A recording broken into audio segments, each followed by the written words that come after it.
Hi everyone, Raquel Ribeiro from Brazil here. And in this video, I invite you to navigate with me throughout the integration of generative AI to teaching English, considering the international standards so that we make a more informed decision that goes beyond just considering a tool. The first one I bring us is the UNESCO AI Competency Framework for Teachers. So this is guidance for teachers, and there are three important things that I'd like to highlight here. It proposes this teacher's role shift from lecturer to facilitator of inquiry. So instead of us doing everything, we need to assign and trust and guide them through doing that. So they conduct the inquiries guided by the teachers. This also connects with AI supporting inquiry for student-led investigations. Everything connected to the lesson you are teaching, to the school curriculum. So it's not deviating from the purpose, but actually together so that students can have an experience that enhances the knowledge they have. This guidance can be found online if you scan the QR code here. And there are lots of details explaining. It's so great to be used in teachers' development mini meetings, such as labs, digital labs, interactions. The AI competency framework for teachers is indeed a global reference that has been developed by a team of different countries. And it reinforces the fact that generative AI can be embedded in the thinking processes and knowledge exploration during the classes. So everything will depend on the teacher's design of that activity and the integration.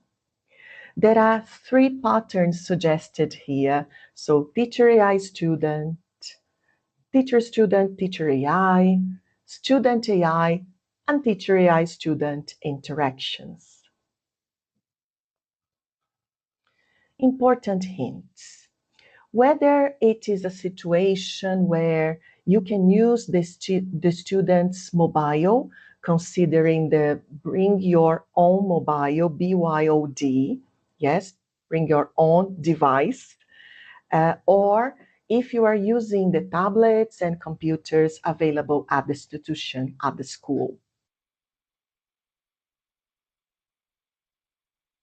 Important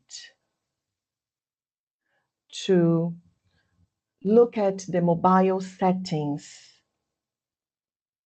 Consider the general management and add English as an extra language, especially if you expect the interaction to be voice-led interaction. Students' agency is indeed key because when designing an activity, there are moments where the AI tool is used for behind-the-scenes preparation, class preparation. But also there are moments where we need to consider that students need to be doing this inquiry and listening and looking at new vocabulary on their own in groups. And that's why I'm bringing you here these reflections. So when we co-design and co-construct the learning experiences together in the classroom, in small groups, so it goes beyond the activity. There's digital literacy taking place, collaboration because one helps the other, and teachers' guidance there to supervise, to give them hints so that the activity takes place. and the learning experience happens. Here's an example of one activity. So that's the prompt, what we need you to do, here. Some groups were in charge of the encouraging views, and the other groups were in charge of frightening views, because the idea is that one of each, they are going to exchange ideas to try to get different perspectives. To what? Tell me six encouraging views on the future of the workforce. So here, they are asking together with only one mobile phone. This is probably the scenario that's going to be more common for teachers around the world. Students in small groups, and then they try things together, because in this context, they are learning English. And then we've got here the possibility when teaching online. You know, sometimes we only consider the fact that this works in classes in person. But in online classes, we can make use of AI for group interactions in the breakout rooms. It's so important that this is talked with the group, and that you design the activity to make sure everybody has a role.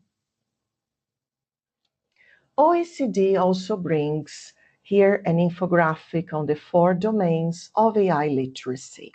So engaging with AI, creating, managing, and designing AI. And what goes along through these domains of AI literacy, so problem solving, computational thinking, self and social awareness, collaboration, communication, critical thinking, and creativity. Also, to deal with glitches that might happen along the way when using a new device or a new tool. I'd like to share with you, and there's a QR code for you to access that. It's very current as well, the OECD Digital Education Outlook. So it has important information to consider, and if you take a look, they all complement each other.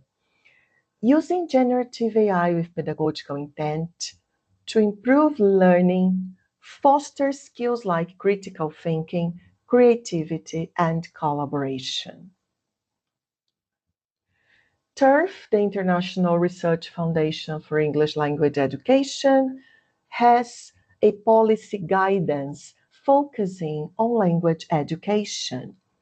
You can scan here and access the file with the research, the key points, and this is so important because it's precisely for our field of teaching language, teaching English as a foreign language. So here's the file, yes, and everything in detail with illustrations and guidance. So I'd like to thank you for being here in this video journey with me.